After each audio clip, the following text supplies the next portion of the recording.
Le petit matin Sud Radio, 5h-7h, Benjamin Glaise. Sud Radio, il est 6h40. La vie en vrai, c'est une grève qui ne va pas passer inaperçue. Dans un collège de Seine-et-Marne, ce sont les élèves qui font grève. Aujourd'hui, une mobilisation notamment pour lutter contre le non-remplacement de professeurs absents. Bonjour Laetitia Mansart.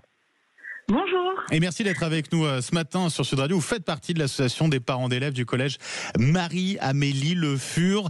C'est à Coubert, donc en Seine-et-Marne. Vous avez 2 enfants dans cet établissement. Comme leurs camarades, ils n'iront pas en classe aujourd'hui. Opération collège vide. Comment est-ce qu'on en est arrivé là, Laetitia Mansart ? On a souhaité lancer cette opération avec l'association des parents d'élèves pour pouvoir soutenir l'établissement, le corps enseignant et le principal par rapport au manque de moyens qui étaient alloués au collège.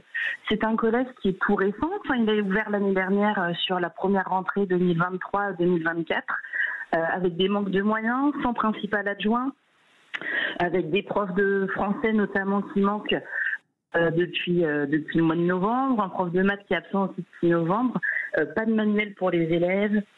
Enfin voilà, on veut apporter toutes les chances possibles pour nos enfants et on s'est dit que c'était un des moyens de se faire entendre, notamment par l'inspection académique, on l'espère. Coubert, c'est une commune d'un peu moins de 2000 habitants. Vous avez le sentiment, vous avez l'impression que c'est parce que on est sur un village, une petite commune, que les enfants ici sont peut-être pas logés à la même enseigne que d'autres. Alors peut-être pas parce que c'est une petite commune, parce que c'est un territoire rural, il y a de grandes chances. Il y a peut-être un manque d'attractivité au niveau du corps enseignant. D'accord. Aussi. Ouais. Et puis très certainement un manque de profs en général. Sur l'académie de Créteil, donc 20 profs de français, donc 4 en Seine-et-Marne. Oui, Laetitia Mansart, oui. Même si on vient être prioritaire, c'est difficile de pouvoir. On a bien conscience de ça, mais c'est vraiment pour pouvoir donner le maximum de chance à nos enfants, quoi. Concrètement, pour vos enfants, ça veut dire que il y a des cours pour le coup qui sont supprimés, auxquels ils n'ont pas accès. Complètement. Pour les élèves de 3e notamment, le prof de maths était absent depuis le mois de novembre, il vient d'être remplacé, et ils n'ont pas prof de français depuis le mois de novembre. Donc je vous laisse imaginer l'état dans lequel se doivent être les élèves qui passent le brevet à la fin du mois. J'imagine particulièrement inquiet, stressé, ça rajoute du stress.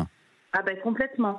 Alors à côté de ça, on a un principe qui se dévoue vraiment corps et âme pour accompagner les élèves et qui a fait des fiches pour les aider à travailler, etc. Mais ça remplace pas un prof, quoi. Puis ça remplace pas les cours qui n'ont pas pu avoir lieu. Bien sûr, effectivement. Mobilisation, grève des élèves aujourd'hui, ils n'iront pas en cours. C'est quoi la suite ? L'idée, c'est d'interpeller forcément le rectorat. C'est quoi la suite ? Vous échangez quand même avec eux ? Alors, on a été reçus, il y a eu une délégation parents d'élèves, corps enseignants qui a été reçue au niveau de l'inspection académique, où on nous a clairement dit que pour certaines choses, on n'était pas prioritaire. Il manque les postes de proviseur de principal adjoint, doivent être ouverts dès lors qu'il y a 520 élèves dans un établissement. L'année prochaine, on dépasse les 600 élèves sur la structure. Mais même s'ils viennent ouvrir un poste, ce ne sera pas super prioritaire. Le collège qui a ouvert avant, qui n'a toujours pas de principal, par exemple. C'est incroyable.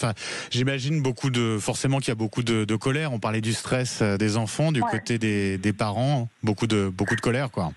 Beaucoup d'amertume aussi, parce qu'on nous dit, et on prône l'éducation pour tous, on prône l'égalité des chances, etc. Mais pour permettre cette égalité des chances, il faut pouvoir avoir les moyens qui sont alloués en face. Et c'est vrai que là, on se retrouve un petit peu dans une situation d'amertume plus. Nous, on a fait le choix, notamment pour notre fils aîné, de le changer de collège. Il était affecté sur un premier établissement pour sa 6e, par exemple.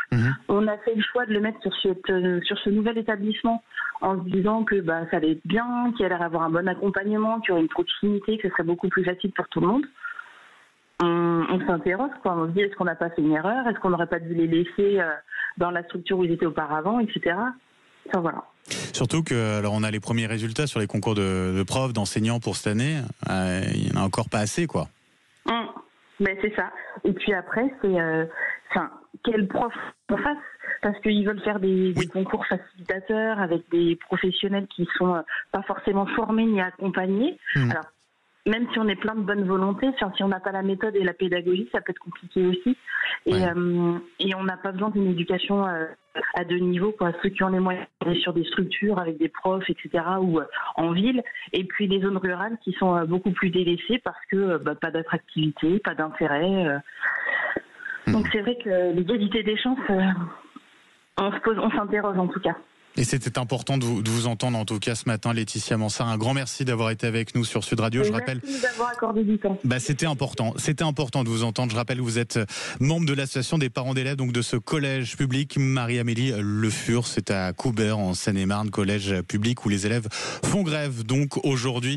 Merci et très bonne journée et bon combat pour la suite.